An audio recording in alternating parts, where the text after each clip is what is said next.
They didn't just trespass. They cut a trench straight through my grandfather's grave to run a pipeline for their luxury golf course. Diesel smoke over wildflowers, bronze plaque crushed in the dirt. The HOA president smirked when I begged her to stop. She had no idea I'd found her fatal mistake. I didn't inherit money. I inherited land. 240 acres of high desert range in Wyoming, passed down from my grandfather, Thaddeus. He came back from the war with nothing but a duffel bag and a land grant, and somehow built a home out of dust, sagebrush, and grit. The old windmill still creaks in the afternoon wind, its blades groaning like the voice of history itself. When I was 9, Grandpa sat me at the kitchen table with coffee that smelled burnt and bitter, tracing property lines on a survey map with his calloused finger. "Land doesn't lie," he'd say. "People do." When he passed, I scattered his ashes beneath the cottonwoods by the creek. No marble headstone, just wildflowers and meadowlarks greeting the dawn. That grove wasn't just part of the ranch. It was sacred ground, and I swore no one would ever touch it. It was a spring morning when I first noticed the orange survey stakes. They cut across my pasture in a dead straight line, each one glowing like a little flame against the grass. The line went directly through the cottonwood grove where my grandfather rested. At first, I thought it was a mistake, but the county clerk's office told me otherwise. Ridgemont Estates, the new gated community 3 miles east, had filed for a private easement to run a water pipeline. They wanted to expand their golf course. Their proposed route sliced through my land because it was cheaper than running it along the county road. I confronted the HOA president, Vivian Stroud, in their marble clubhouse. She barely looked up from her phone. "We followed every legal channel, darling," she said, her nails clicking across the screen. When I shouted that she'd desecrated a grave, she actually laughed. "Show me a death certificate. Ashes don't count." I filed for an emergency injunction. My old colleague Hector, a water rights attorney, rushed to help. We argued that the HOA's pipeline would desecrate a burial site, that my grandfather's tribal heritage should be protected. For a moment, I thought we had a chance. But Vivian arrived with 3 lawyers from Jackson Hole, the kind who bill more in a day than I earn in a month. They produced affidavits, loopholes, and technicalities until the judge's face twisted with discomfort. Finally, he sighed, denied my request, and told me I could appeal if I posted a $75,000 bond one didn't have. When I drove home, the backhoe was already there. Yellow metal teeth tore into the meadow, the ground shaking as the machine chewed through cottonwood roots. The foreman handed me my grandfather's bronze plaque, bent and smeared with mud. "First scoop," he whispered. "I'm sorry." That night, I sat in my truck gripping that plaque with shaking hands. They thought they'd buried me. What they didn't know was that I'd spent 15 years studying the only law that mattered out here: water. I didn't sleep. Instead, I dug through county records like a miner panning for gold. Old water contracts, forgotten bylaws, scanned PDFs so faded I had to squint under a desk lamp at 3 in the morning. And then I found it. An obscure amendment from 1987 buried in the watershed district files. Any private entity consuming more than 500 acre-feet annually must renegotiate allocation every 10 years or prove conservation infrastructure. Ridgemont's golf course used 620 acre-feet per year on grass. Their last renegotiation was in 2014. 10 years ago, they were overdue. That meant their entire water supply from Clearstone Reservoir was on borrowed time. If the Watershed Board enforced this clause, their allocation could be suspended. I leaned back in my chair, my heart hammering. Water in the West isn't just life, it's power. And suddenly, I realized Ridgemont's million-dollar homes, their lake, their golf course, all depended on paperwork they'd neglected. If I played this right, I could cut them off at the root.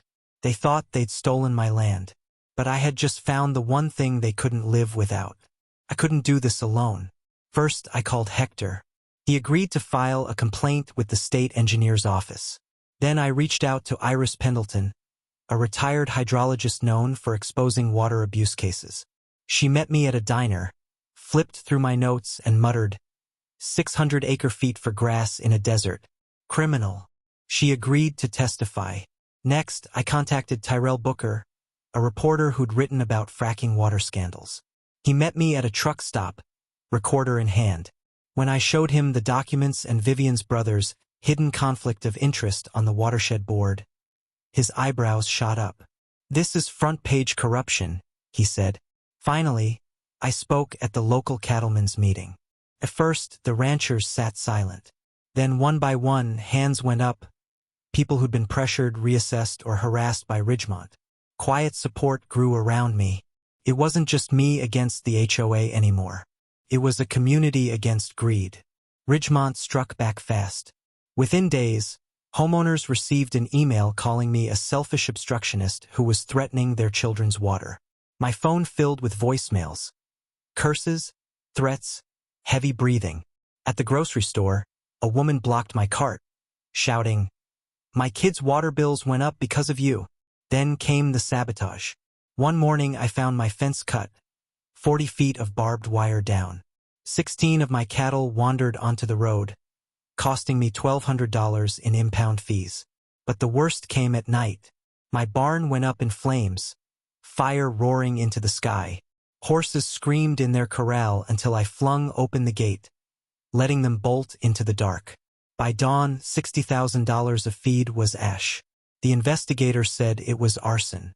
Gasoline poured along the foundation. No suspects, but my trail camera caught a boxy SUV rolling past just hours earlier. Vivian had traded her smile for fire, but all it did was make me more certain I wasn't going to bend. The final piece of the puzzle fell into my lap. Clearstone Reservoir was fed mostly by Antler Creek, a tributary whose senior water rights dated back to 1904. Those rights were about to expire, and a development firm was willing to sell them for $80,000 just to clear the books. $80,000. I had 22 in savings. So I launched a fundraiser, sold 25 head of cattle, and took checks from ranchers who quietly slipped me envelopes after meetings. 12 days later, I signed the deed. The rights were mine. For the first time in weeks, I slept. Because now, I didn't just have leverage. I had the tap. If Ridgemont wanted water, they'd need my permission. August 25th. The community center overflowed with people. Ranchers in dusty boots, Ridgemont residents in polos, cameras from local news. The air buzzed with tension. Vivian sat in the front row, flanked by her lawyers. She looked polished, expensive, untouchable, but sweat beaded at her temple. The board chair called the meeting to order. Vivian's attorney insisted the expired allocation was just an oversight. Vivian herself choked up about families and children suffering because of one bitter woman. Some residents clapped. Then it was my turn. Hector presented the clause they'd ignored for 10 years. Iris projected her hydrology model showing Ridgemont's waste compared to ranchers' wells running dry. Gil, a rancher, testified how his taxes mysteriously rose after refusing to sell land to Vivian. Finally, Tyrell stood and revealed the bombshell. Ridgemont's entire expansion had been rubber-stamped by Vivian's brother on the water board, a conflict of interest he never disclosed. The room erupted. Shouts, gasps, cameras flashing. When the gavel fell, the board announced its ruling. Ridgemont's water allocation suspended, pending costly conservation upgrades. My senior rights officially recognized. Vivian stormed out, middle finger caught by every camera. Her empire had cracked in one night. Within weeks, Ridgemont's million-dollar homes lost value as banks realized their water was uncertain. The HOA board forced Vivian to resign. Her brother faced an ethics investigation. Meanwhile, ranchers rebuilt my barn. Ridgemont families even came to help, ashamed of what they hadn't known.